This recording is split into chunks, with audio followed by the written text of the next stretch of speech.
Riwruoge mopogore opogore ma kedone ratich oganda kawuono oriwore kanyakla mar dhialo higni 15 nyaka ne Katiba ma 2010 sidhi kendo chak tiyo ayanga e pacho ka. Achiel kuom gigo ma giwacho ni osethiro keto e tim kod luwo makare chike mag Katiba en tenda goko e pacho ka.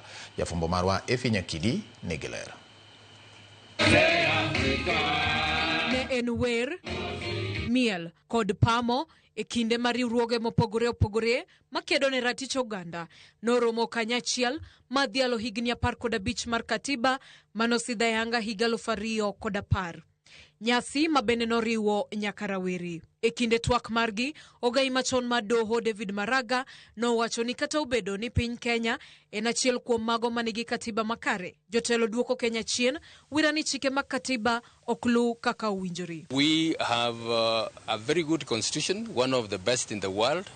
I'm not the only one who has said that. Very many people have said that. The problem we have is its implementation. Over the years, those who get into executive power think that they have gotten an opportunity to enrich themselves, and that is the underlying problem. Negimedo ni nitie weche manyaka rangi katiba kaka weche mag law, arita kwe kod yiero. When we did the midterm review, which was 2.5 years in April this year, we discovered the regime has completely failed on matters of constitutionalism, on matters of governance, on matters of human rights, especially looking at the provisions of Article 10. Jotelogo onge gi mijingo gi nyalo gi chuny mar kelo constitution mondo okonjo piny maber kaka dwarore.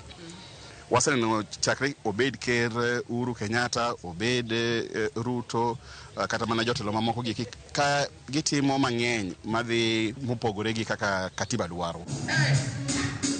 Komachielo, e kinde nyasi mar landa yanga chung mar Boniface Mwangi kaka jatend piny Kenya yiero mabiro, ogai machon mar doho Willy Mutunga nolero ni tenda goko en achiel kuom gigo mathira ahinya keto e tim chike mag katiba. Paro mabende nosir kod Auma Obama. This dictatorship finds the constitution inconvenient, they don't obey it. It's a dictatorship that steals our resources, it's a dictatorship that wastes our resources, it's a dictatorship that kills young people. Jomosebedo ni ritowa, eregi, wa all, eregi magitimo, ha?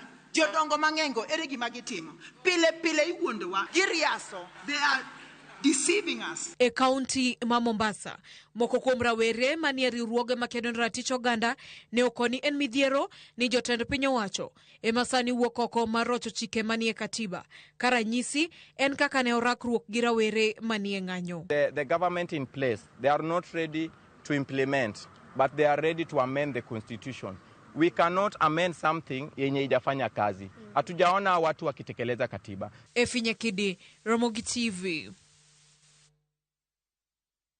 Seche ma ihingo higni 15 nyaka ne piny Kenya chak tiyo kod chike manolosi 2010, jo Kenya nitie kod paro mopogore opogore e yore ma osetigodo